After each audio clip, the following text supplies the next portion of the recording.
Howdy, historians. How's it going? Welcome to the last part of the Great Depression Flip video series. Hope all is well. So we've been talking about America and life for Americans during the Great Depression. Did our intro video, looked at all these different pictures and talked about, how different areas of American life were impacted and all the different ways that kind of ordinary life went away. Hopefully you clicked on that link and watched Migrant Mother. I also have that on the topics page, that little like kind of mini documentary about how that photo was made. Really cool, really good info in there.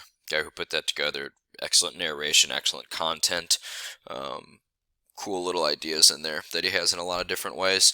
But hopefully you check that out. We also talked about unions. So what I want to wrap it up with today is what life was like for blank during the Great Depression. So obviously we can't get one blanket answer on this. There's no absolutes or uniformity in history. Of course, life is gray, nothing's black and white. Everything has a little variation in it, but we can make some general assumptions here and get some big picture ideas about what life was like for the millions of Americans who lived through this. And of course, we've talked about this a little bit in the previous, immediately previous flip lessons, but in other ones as well, because this had such a huge mental impact on Americans. So we've talked a little bit about the Depression mentality.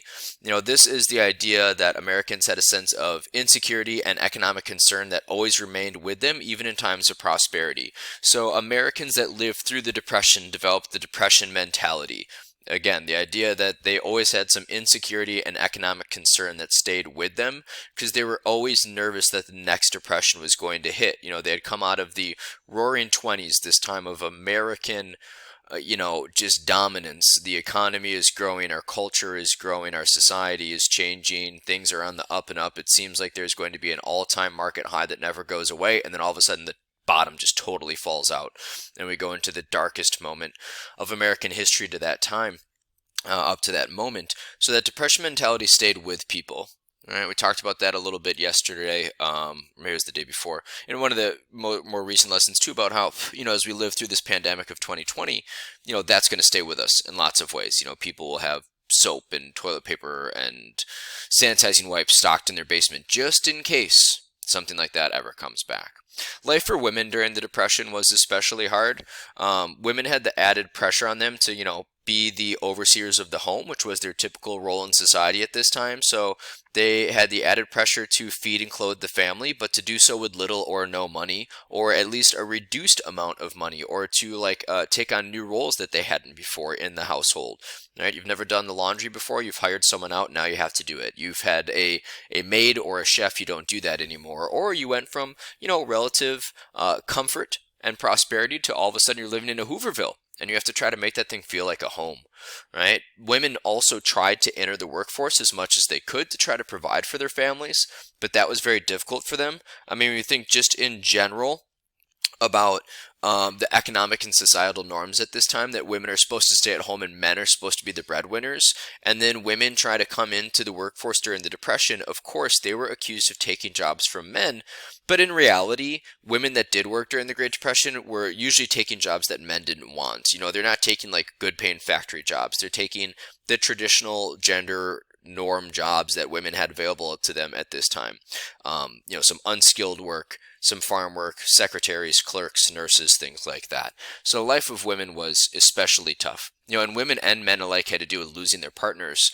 Women dealt with it more. A lot of men that lost their jobs during the Depression felt this terrible sense of guilt and shame, and it caused a lot of them actually to leave their families. And then women were really hard up.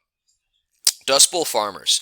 Now, we talked in general about how the farm economy is depressed when we talked about the causes of the Great Depression, but farmers in general had it bad. Dust Bowl farmers had it even worse. Remember, this is that area in the lower Midwest where basically all of the topsoil just disappeared, and it basically became impossible to farm. Right, so this area of the Great Plains in the lower Midwest in the 1930s becomes known as the Dust Bowl.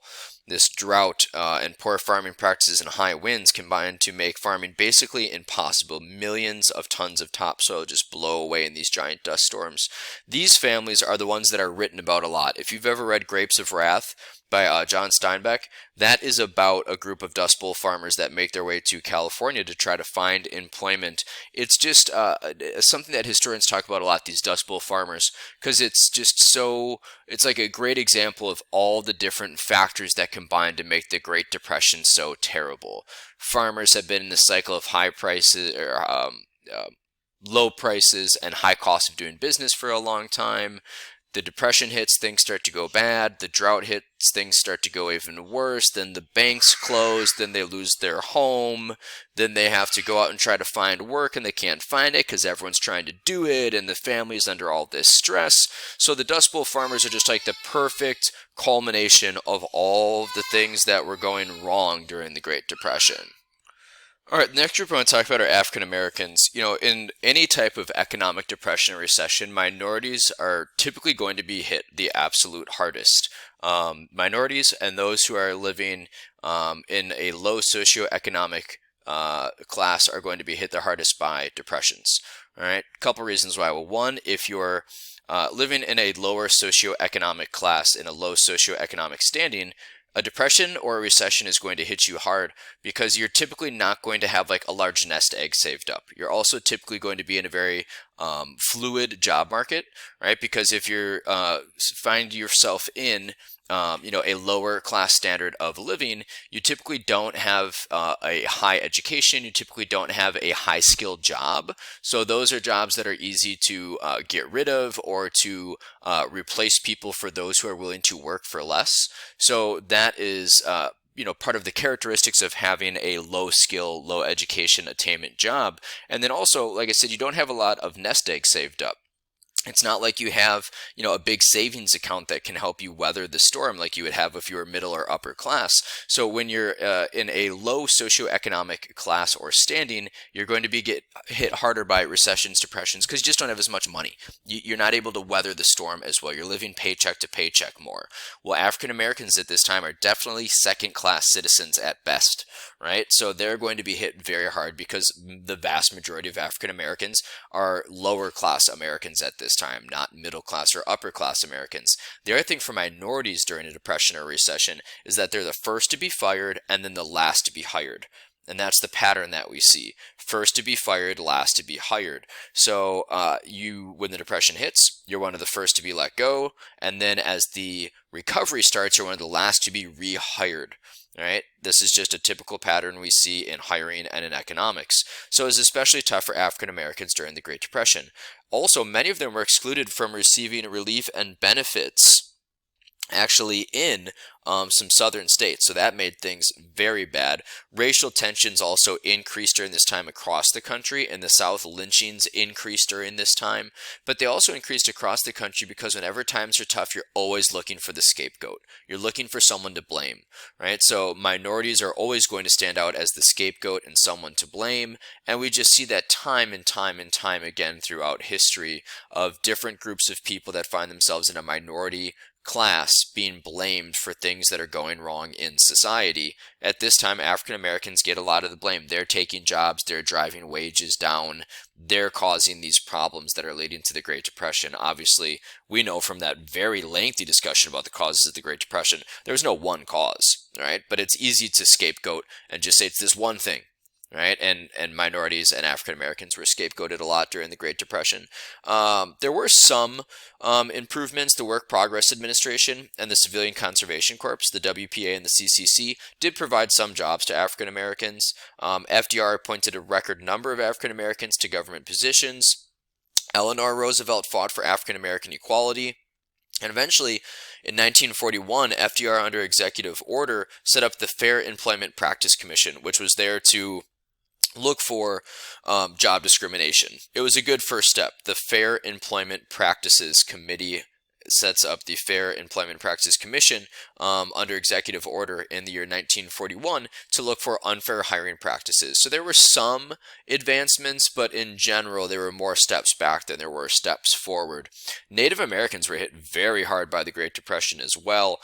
Reservations today are still typically in a state of pretty heavy economic depression. They definitely were at that time.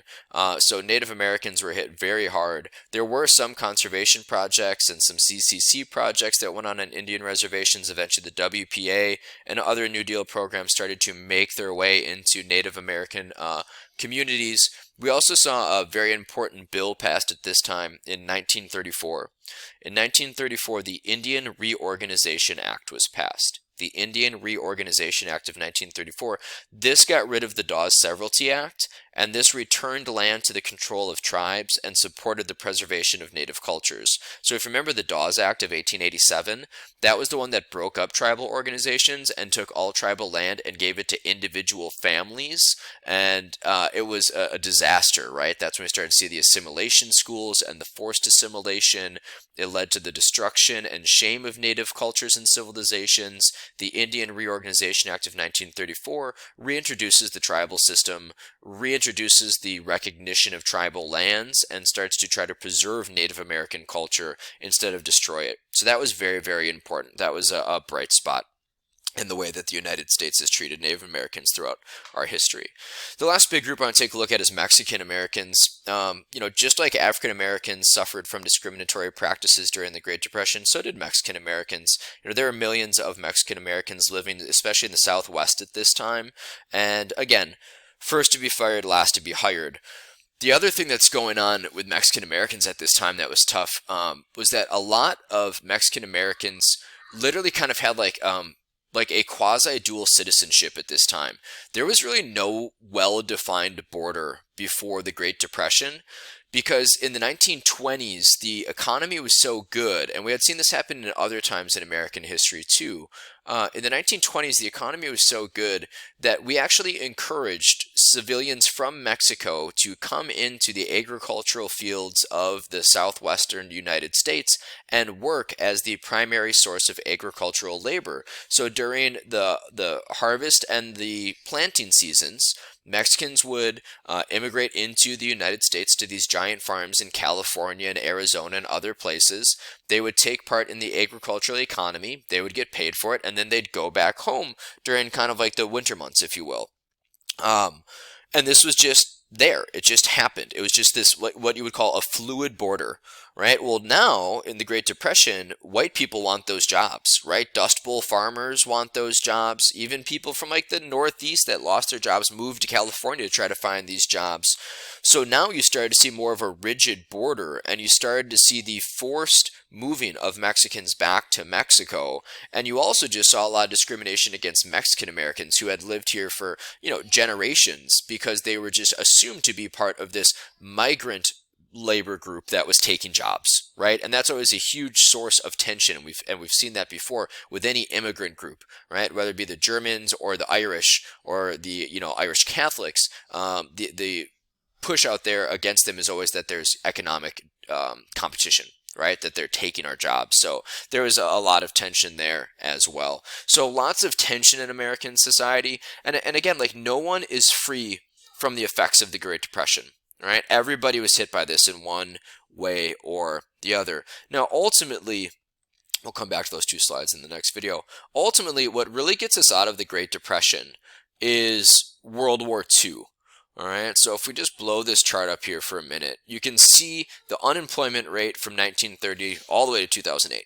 All right, so 1930, you can see its height here, over 25% in 1932. And then when you get up here, the U.S. gets involved in World War I in 1941.